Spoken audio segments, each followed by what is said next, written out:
Nggak bisa saya bikin animasi. Secara teknis sih masih salah satu lah yang terendah. Iya. Gizmo Talk Podcast by Gizmology. Halo Gizmo Friends, kembali lagi di Gizmo Talk bersama saya Dipta Nugrahanto, atau kalian bisa panggil saya dengan Dipta, dan sosok yang ada di sebelah saya ya. Ini pasti kalian pernah lihat lah ya di episode Gizmo Talk tahun lalu, persis nih setahun Ya? setahun ternyata tidak disadari gitu ya. Kalau sekarang nonton film pasti udah asing lah, karena pasti cari review film sekarang kemana lagi kalau nggak ke YouTube ya. Dan ada channel Cinecrip di sana gitu. Cuman kalau tahun lalu kita udah ngobrol ini soal Cinecrip sebagai sebuah platform new media gitu ya. Dan juga di episode yang lain kita ngomongin soal skor film. Sekarang sih kita pengen ngobrolin soal ini sih, teknologi dalam film, khususnya film Indonesia. Gila. Boleh. Sebagai channel teknologi ya. Tapi mau thank you juga buat Cinecrip yang tahun lalu udah mampir ke Gizmo Talk, karena salah satu episode paling ramai di Gizmo Talk itu adalah episode bersama Cinecrip. Jadi bayangkan ya, sebuah channel teknologi nih, di dalamnya kedatangan tamu dari ya katakanlah media film gitu ya, tapi viewership-nya malah cukup oke gitu. Salah satu yang paling oke lah. Gitu. Terbukti ini membuktikan apa Gizmo Friends kalau komunitasnya Cinecrip memang solid gitu. Dia ada dimanapun, ada diburu gitu. Sekarang di mana ada Arya dan Cinecrip, di situ mungkin orang akan mencari ada info apa gitu. Mungkin. Kemungkinan sih gitu. Bisa jadi. Jadi gimana nih kabar setelah setahun? Ya, setahun alhamdulillah masih sehat-sehat saja. Proyek film yang akan dirilis tahun ini? Proyek film yang akan dirilis tahun ini sebenarnya udah rilis sih awal tahun. Oh, udah rilis ya? Kalau waktu itu emang gue cerita ya? Yang tahun lalu. Iya. Kayaknya gue sempat cerita ya? Apa nggak cerita ya? Tapi kita sering ngobrol di off cam ya, dan Arya itu punya proyek film di luar Cinecrip ya? Iya, tapi ada yang mau rilis juga, cuman emang belum aja. Kerjaannya mau udah dari tahun lalu. Gitu. Tidak bergenre animasi ya jelas ya? Tidak ada. Nggak bisa saya bikin animasi. Daripada... Oke. Dan kenapa tadi nanya soal animasi gitu? Kan animasi salah satu salah satu bentuk implementasi teknologi di dalam film gitu ya. Yeah. Dan udah terbukti kan, film terbanyak penontonnya film animasi Indonesia. Film Indonesia. Oke. Tapi sebelum kesana nih, kita update sedikit dulu lah Cinecrip ya. Cinecrip sekarang dari tahun lalu itu ada penambahan tim ya berarti ya? Ya so far sih ada yang dedicated ya sekarang ngerjain media sosialnya. Oke. Gitu. Kalau ngerjain review, ya masih orang-orang yang sama lah ya. Kurang gitu. Cuman ya itu dia. Sekarang pengen nyoba lebih aktif lagi di media sosial buat dapetin peluang baru aja gitu. Karena sekarang kan kecenderungannya gitu kali ya, orang udah lebih mengkonsumsi dari media sosial yang Instagram, TikTok. Yang lebih snack konten gitu ya. Betul. Tapi ya tetap kalau yang lainnya mah masih sama aja. Cuman ada effort sekarang buat gimana caranya biar Cinecrip lebih kelihatan juga di media sosial gitu sih. Oke. Wah. Jadi tim sekarang ada? Ya, yang megang media sosial ada 4 orang. 4, oke. Ya, kurang lebih intinya masih di bawah 10, masih tenang aja. Ya, tapi tanda positif Gizmo Friends gitu, karena di era apa ya, pada efisiensi mengerucutkan tim gitu kan. Cinecrip malah ya bisa dibilang ada ini ya, ada ekspansinya gitu. Iya, benar-benar. Ya ini mah ini aja biar biar kita ngetes kan. Sebenarnya baru tahun ini, itu pun belum lama banget gitu ngaktifin. Tapi kan biar tahu gimana gitu. Ternyata ya lumayan ada beberapa peluang juga yang meskipun nggak gede tapi ya worth gitu buat bikin si medsos ini sustain lah gitu. Intinya itu aja sih. Menarik ya, celah monetisasinya tuh jalan lagi. Ada lagi ya keran baru monetisasi di luar platform utama gitu. Nah, ini menarik. Biar sustain aja. Nah, mantap berarti ya. Kita ngomongin teknologi dalam film. Tadi udah sempat dibahas nih ya. Sedikit soal animasi tuh gitu ya. Ya tidak usah kita sebutkan judulnya ya. Kalian juga mungkin sudah bisa menebak gitu. Adalah film dengan skor terendah di Cinecrip. Ternyata ya salah satunya ya sebelum film. Kecuali kalau di-compile sama sistem scoring yang lama. Iya, ya masih ada minus-minusan ya. Iya. Tapi secara teknis sih masih salah satu lah yang terendah. Iya. Sesuai judulnya lah. Orang Arya sebagai reviewer film nih, misalnya ada nih tahun 90-an, tahun 2000-an mungkin. Yang wah ini gila banget sih Indonesia bisa segininya gitu. Iya. Kayaknya sekarang sih yang gue lihat udah ada, gue nggak tahu sih ya lebih tepatnya film apa aja di Indonesia yang udah pakai teknologi ini, tapi beberapa PH sih gue lihat ada yang udah mulai memanfaatkan teknologi. Kalau di Hollywood itu namanya banyak macem-macemnya sih namanya, tapi di Hollywood itu namanya kayak layar volume gitu yang buat ngegantiin green screen. Oke. Jadi mereka itu syutingnya di depan layar gede, yang layar gedenya itu bisa kita kasih grafis apapun itu gitu. Wow. Nah di Indonesia udah ada udah ada. Dan itu biasanya masih dipakai di iklan-iklan. Oh. Tapi beberapa PH film sih kayaknya udah ada yang mulai pakai itu deh. Yang gua tahu grafisnya itu semua pakai Unreal Engine gitu. Jadi kayak game dong berarti. Iya, jadi yang emang benar-benar dibikin serealistis mungkin lah gitu untuk iklan biasanya. Nah, film udah mulai ada yang pakai ke sana sih gitu. Udah tayang filmnya? Beberapa ya kayaknya. Mungkin film yang horor tahun lalu juga ada yang pernah pakai kayak ginian. Siksa Neraka itu kalau nggak salah. Oke. Something teknologi kayak gitu. Jadi dia pakai, gua lupa sama sekali apa itu ininya. Tapi intinya tuh lu syutingnya di depan layar gede yang layarnya itu melengkung atau lurus terserah. Layar itu tuh diisi sama grafis yang dipengen. Oh. Bisa ngegantiin background juga. Grafisnya itu datangnya dari ditembaknya dibikin. Oke. Dibikin asetnya jadi kayak TV gede. Jadi kayak TV gede gitu. Kalau di Hollywood sih ini udah sering dipakai di Star Wars, di Batman yang baru gitu. Jadi kan beneran ngeblend gitu. Jadi bukan kayak green screen. Beda lagi kalau green screen kan di post dikasih visualnya. Kalau ini pas syuting tuh udah ada visualnya gitu. Bentar, Siksa Neraka tuh kok agak keder gitu. Karena ingat kan komik yang zaman SD itu, bukan yang itu kan? Yang itu. Yang itu. Iya benar. Jadi kalau nggak salah Anggi Umbara di Smokers. Betul. Kalau nggak salah dia pakai teknologi itu juga. Tapi gua nggak tahu. Buat di adegan mananya nggak tahu ya? Adegan di neraka lah yang jelas. Wow. Semuanya kan itu pasti grafis kan dibikin gitu. Jadi nggak mungkin ini ya? Ya mungkin. Nggak tahu gua. Pokoknya kayak itu dari yang gua denger ya. Salah satu film. Nggak tahu film lain mungkin ada. Oke. Mungkin ada. Semahal apa teknologi itu sebenarnya? Kata gua mahal sih. Karena gua nggak tahu ya. Selalu ada anggapan filmmaker bilang pakai CGI biar lebih murah. Tapi kayaknya enggak sih. Karena kan kalau yang pakai teknologi kayak gitu, asetnya tetap kita harus bikin dulu. Ya itu dia makanya pakai Unreal Engine. Jadi kayak kita bikin asetnya dulu buat ditampilin di layarnya kan. Baru nanti syuting gitu kan. Berarti nanti begitu ada talentnya di depan layar itu, udah ada tuh asetnya di belakang. Iya, maksudnya asetnya juga bukan yang kayak udah ada, ya lo harus bikin sesuai dengan film yang sesuai dengan kebutuhan gitu. Kalau ceplok-ceplok aset mah jadinya film yang gitu lagi ya soalnya sih. Gampang kalau gitu. Aset kayak itu mah banyak emang, temen kan tujuannya apa gitu aja dulu gitu. Oke. Kayaknya tapi itu dia kayak kenapa kayaknya teknologi itu masih dipakai di iklan-iklan karena mungkin masih lebih make sense kalau di iklan ya secara production cost. Secara production cost. Iklan tidak banyak, tidak lama kan durasinya. Tapi butuh yang wow gitu. Iya. Jadilah pakai. Nah kalau sih. Iklan apa sih yang udah pakai itu?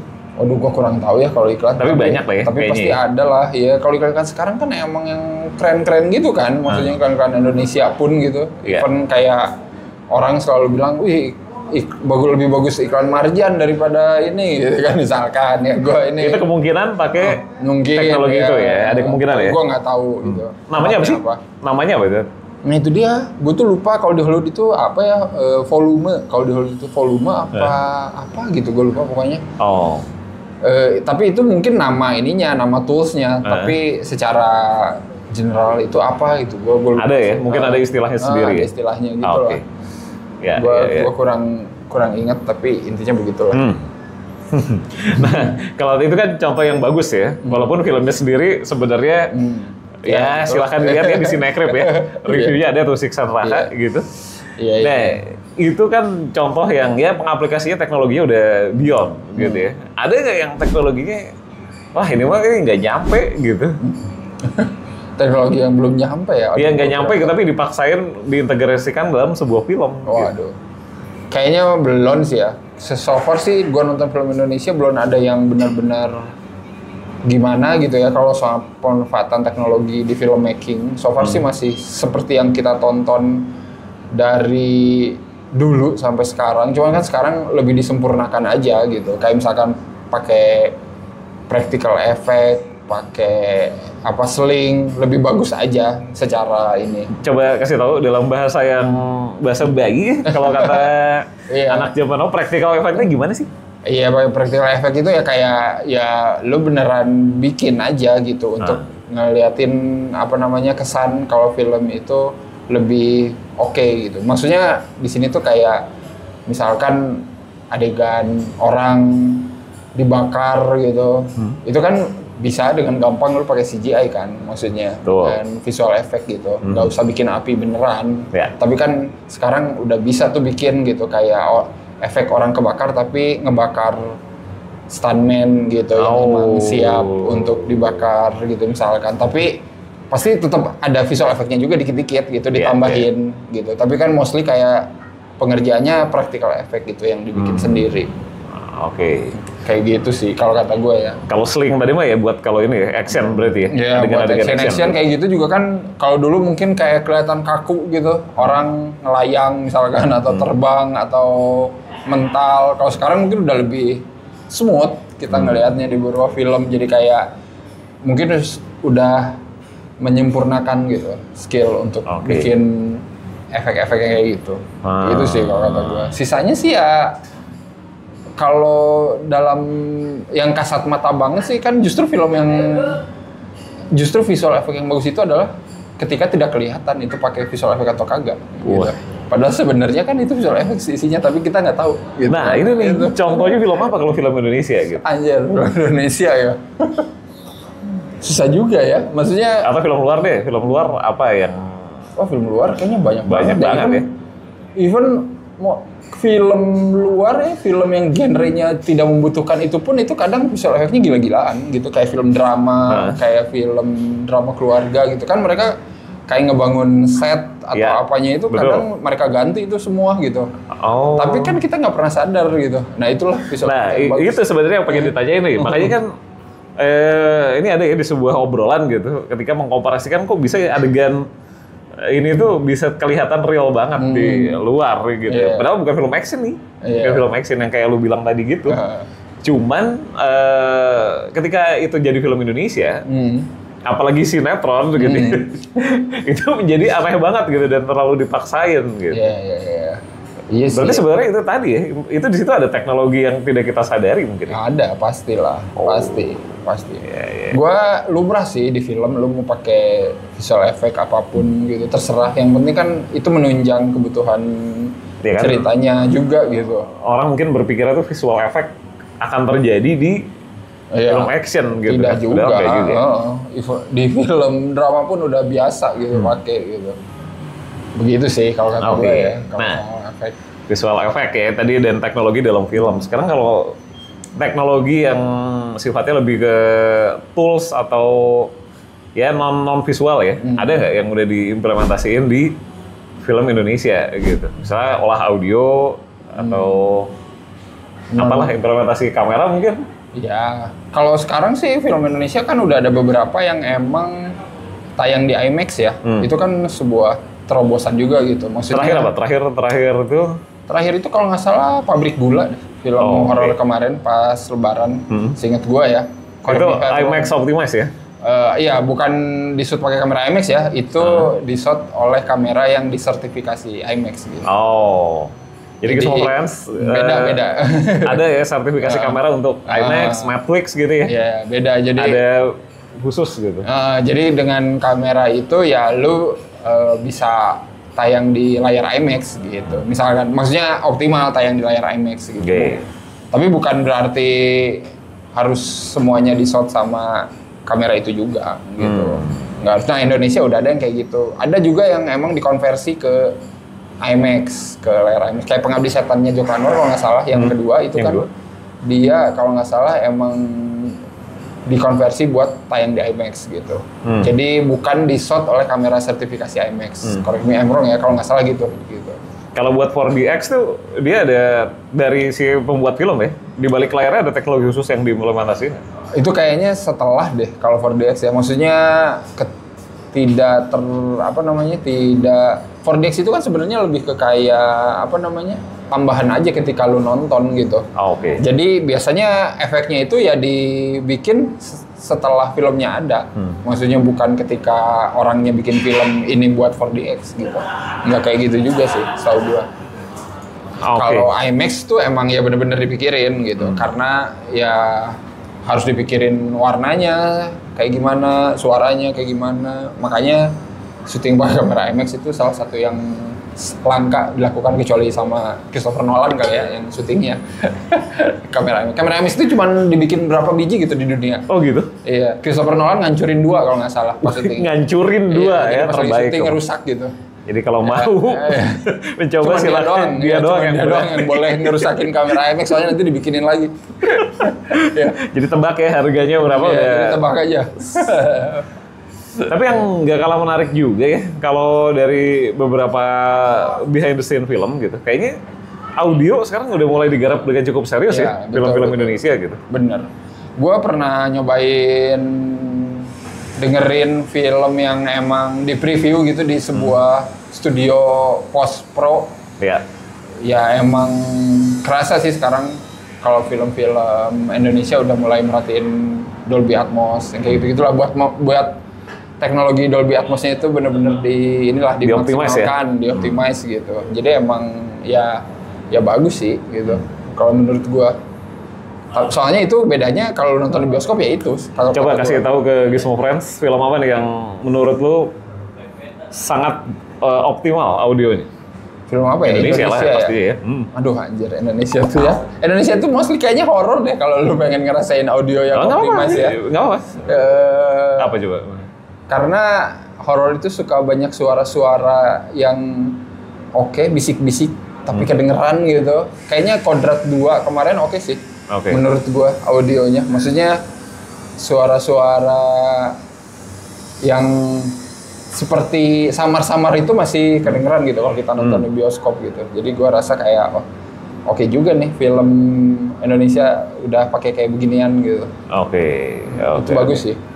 Sisanya mungkin nggak akan begitu ini banget ya. Gue termasuk orang yang tidak begitu audiofil banget, tapi kalau di bioskop biasanya kalau ada suara-suara yang detail gitu dan kedengeran, berarti emang oke aja filmnya. Dia merhatiin gitu aspek-aspek kecil gini. Gitu. Menarik ya. Dan tadi di awal sempat bahas Jumbo nih. Siapa yang tidak tahu kalau film itu adalah film yang membuat film Indonesia naik kelas secara teknologi juga gitu ya. Itu sempat tahu nggak sih di balik layarnya tuh implementasi teknologi hardware-nya mungkin? Udah ketahuan nggak? Gue nggak tahu menahu nih kalau animasi ya, pakai software or apa gitu kan? Atau apa gitu, berapa PC-nya tuh model apa gitu yang dipakai kan? Kayaknya mah yang kayak kita aja, maksudnya bukan kita aja tuh gimana nih? Maksudnya kayaknya toolsnya masih ada aja gitu semua. Bukan sesuatu yang istimewa kayak VGA super high end gitu, kartu grafis bukan ya? Enggak sih. Yang gua tangkap itu ya, kenapa Jumbo itu bisa kayak gitu itu karena gua sempat ngobrol sama Rian ya waktu itu. Dia itu memperlakukan Jumbo itu ya kayak syuting film beneran gitu. Kayak syuting film live action, bukan kayak syuting film animasi. Jadi ya dia memperlakukan semua frame-nya itu ya beneran kayak lu syuting film live action aja gitu. Misalkan ada gambar yang kayak masih kurang oke nih untuk ngeliatin reaksi salah satu karakternya, ya mereka dialusin terus gitu di bagian situ gitu. Itu kan cuman gimana getolnya lu ngeroto tiap frame kan, misalkan gitu, ngalusin tiap frame gitu. Toolsnya mah apa aja, cuman lu mau nggak gitu memperlakukan itu sekonsisten itu gitu. Keulatan dari orang di balik layar berarti. Itu ya? Iya itu. Iya. Tergantung timnya mau berdarah-darah sampai mana. Iya gitu. betul. Itu yang bikin mahal sebenarnya. Bukan hardware bukan ya? Iya. Oh. Gua yakin udah bisa ke chip sih. Kalau animasi, maksudnya mau pakai hardware apapun gitu, gue yakin Indonesia bisa, ada toolsnya gitu. Dan tapi kan itu timnya besar banget ya, maksud gue. Bahkan orang-orang kayak kayak film-film gede aja di luar Hollywood aja memperkerjakan third party-nya kan dari Asia juga, Indonesia juga banyak jadi visual effect artis buat film-film gede. Betul. Itu intinya semuanya tuh bisa dikerjain gitu sama kita mah, cuman gimana lu ngerjainnya aja gitu. Balik lagi main behind the gun-nya ya. Iya benar, deadline-nya masuk nggak gitu kan, biasanya nggak sebulan banget gitu kan ngerjainnya, atau sama satu orang banget gitu. Animasi ngerjain satu orang, nggak mungkin lah. Nah kalau ngomongin teknologi juga ini sih ya, kita nggak bisa lepas sama yang namanya AI gitu. Yes. Nah ini gimana nih di film Indonesia nih? Menarik nih. Implementasi AI selain di kayaknya yang kemarin ya, kemarin viral nih bulan Agustus di semua frame. Selain itulah. Kita mau udah terlalu capek ya kita bahas juga gitu. Iya, AI ini tuh sebenarnya gimana ya? Sebuah teknologi yang gua nggak tahu ya. Untuk saat ini sih gua masih ngerasa gue tidak bisa mengabaikan AI juga gitu untuk saat ini gitu ya, karena beberapa hal yang gue lakukan juga sekarang gitu yang berkaitan sama produktivitas juga ada andil AI di dalamnya gitu kan. Tapi kalau buat film sih menurut gue untuk di Indonesia sendiri so far sih kayaknya masih jarang ya penggunaan AI, dan kalaupun iya buat apa sebenarnya? Pertanyaannya balik lagi sih sebenarnya kebutuhannya buat apa gitu kalau di Indonesia. Beberapa kali gue pernah lihat ada poster film Indonesia pakai AI, itu pun sudah dihujat habis-habisan. Balik lagi loh. Kenapa lu butuh AI untuk bikin poster gitu maksudnya, ya kan? Apa kurang manpower? Nah gitu, betul, kan? Itu kan pertanyaan terbesar. Kalau kurang manpower, kenapa lu sampai bikin film? Bener nggak sih? Kan bikin film itu tetap kerjaan kolektif, ya kan? Iya. Maksud gua. Dan budgetnya tidak mungkin murah ya? Iya betul, maksud gue. Nah itu sih yang dipertanyakan itu sih sebenarnya gitu motifnya.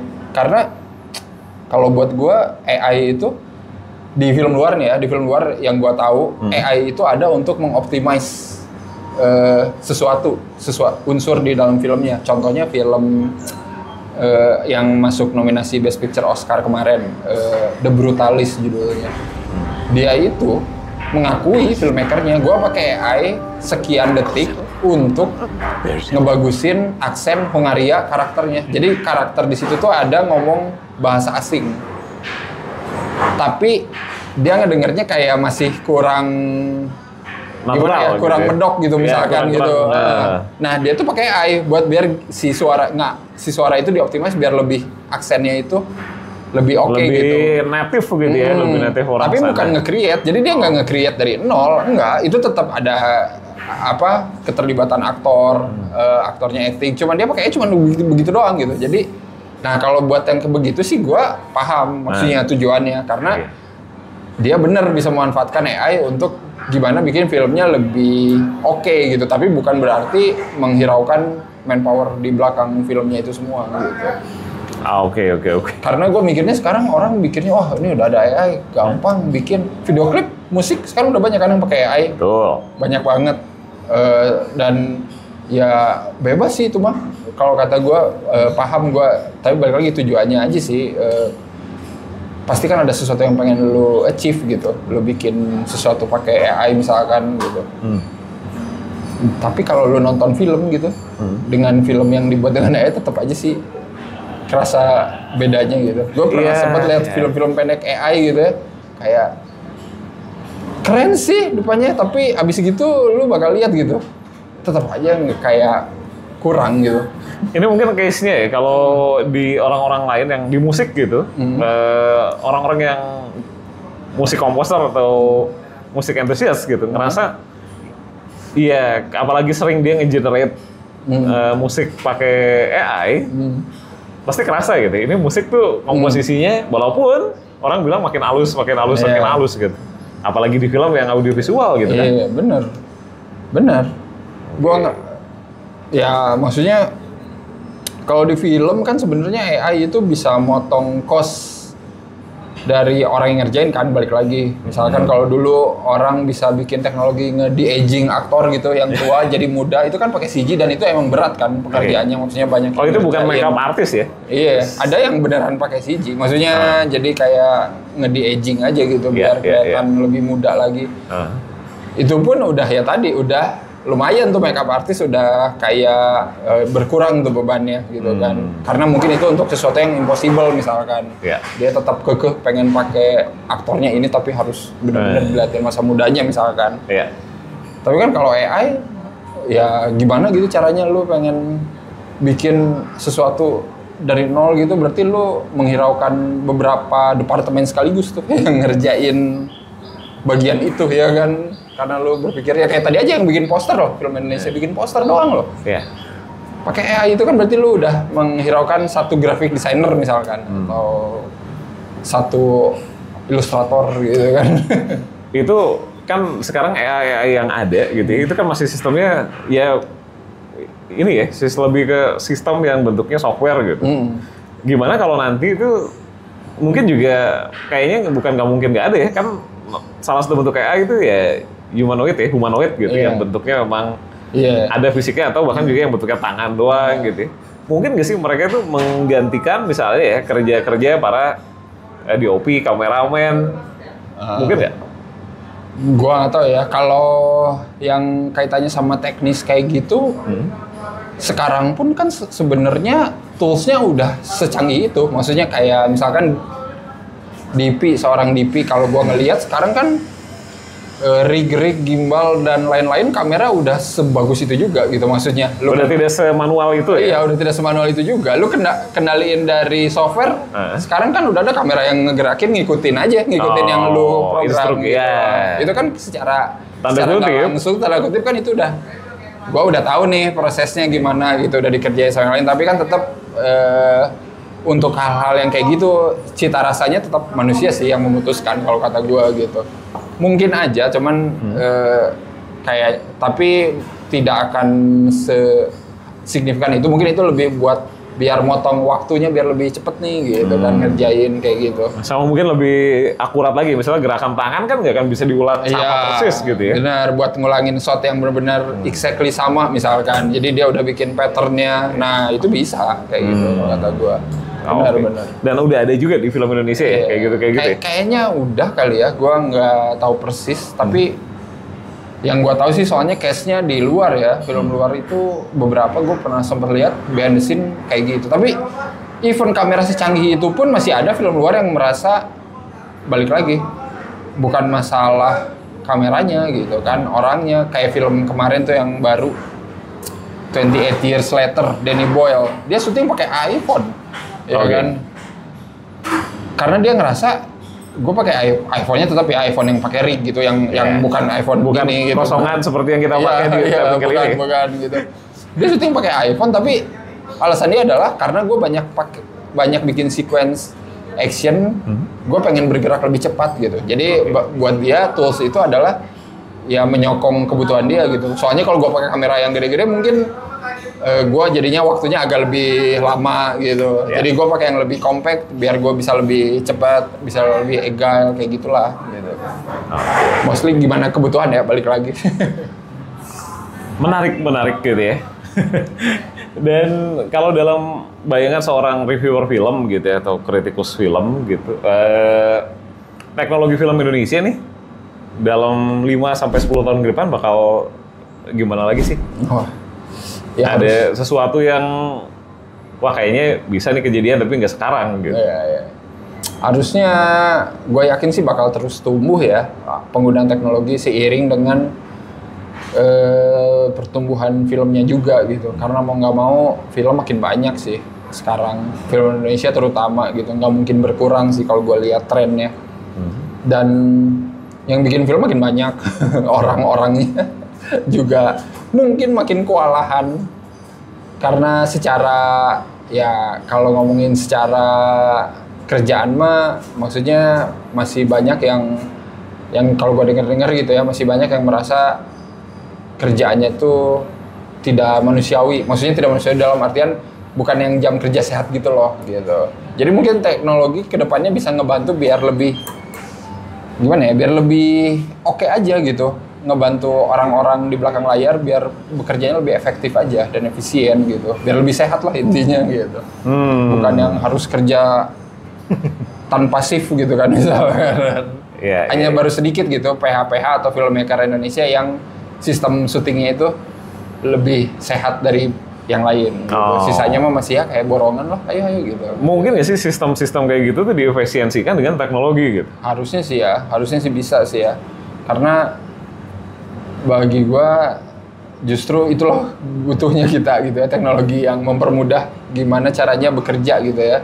Even kayak produktivitas seorang filmmaker gitu, gimana buat bikin shortlist, storyboard kayak gitu tuh mungkin harusnya bisa lebih dipermudah sih. Sekarang kan tools sudah banyak juga gitu. Ya kayak tadi salah satu contohnya penggunaan CGI yang bisa diganti sama layar yang monitor itu gitu, pakai Unreal Engine gitu kan, lu bikin asetnya gitu kan, itu sebenarnya udah bisa lebih mudah kalau kita udah ngeplan nih kita mau bikin film apa, kita udah tahu nih bikin aset apa, jadi nanti pas kesana tuh syuting itu udah nggak usah AIU-EWA lagi gitu, jadi udah tahu nih ini bakal kelar dalam sekian jam gitu, karena gue udah bikin asetnya, udah tahu posisinya di mana gitu. Itu kan berkat itu juga, berkat teknologi juga. Iya, berarti Mbak kalau di musik tuh musisi naik panggung langsung genjreng jadi gitu langsung dengan suara yang mantap gitu. Yes. Tidak ada lagi step-stepan gitu. Bener. Jadi udah benar-benar diperhitungkan gitu. Harusnya sih begitu ya teknologinya. Menarik sih. Oke, terakhir nih 3 rekomendasi film Indonesia yang implementasi teknologinya oke. Atau upcoming juga nggak apa-apa, ini kayaknya bakal oke banget.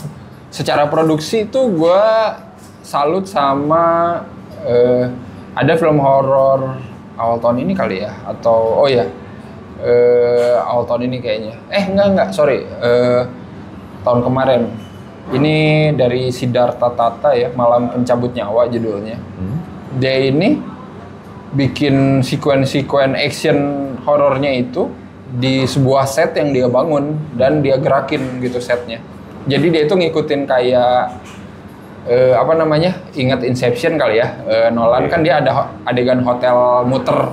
Nah dia tuh ngikutin itu gitu. Wow. Dan pas dibikin dan pas gua nonton, oke juga gitu. Maksudnya udah ini secara production berarti orang ini udah tahu mau ngapain gitu dan bikin apa dan dibuat gitu, dan itu bagus sih menurut gua gitu. Itu tandanya dia benar-benar pengen output yang kayak gimana itu udah kebayang gitu, dan kelihatannya real gitu, bagus. Itu gue suka sih. Teknologi juga dia optimalisasi dengan baik gitu. Iya benar gitu. Itu kan practical itu juga. Maksudnya mostly gitu, banyak yang practical efeknya juga, dan ya gue salut sih kalau ada horor yang bisa ngejar ke sana ya. Gue nggak akan nge-compare sama luar negeri yang jelas, karena secara budget pun beda gitu kan. Tapi Indonesia ada yang mau kayak gitu aja udah apol gitu maksud gue gitu. Itu harusnya lebih diapresiasi sih kalau kata gue.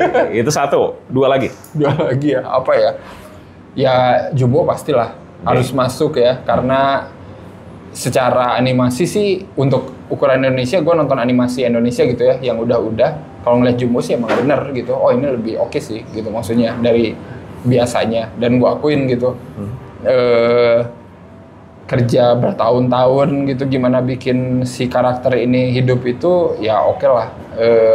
kelihatan gitu, terbayar lah gitu ibaratnya. Nggak cuman jadi animasi yang ya lalu doang gitu, yang lewat doang gitu. Jadi kalau lu mau nonton lagi kayak, ya ibaratnya kayak lu nonton Toy Story 1 lagi aja gitu, ya kan.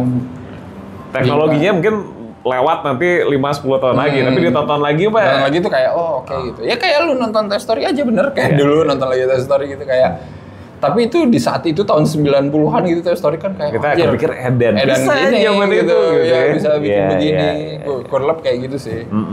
Kalau secara implementasi ya. Satu lagi apa nih? Nggak mesti film bioskop deh, mungkin film di OTT atau film pendek.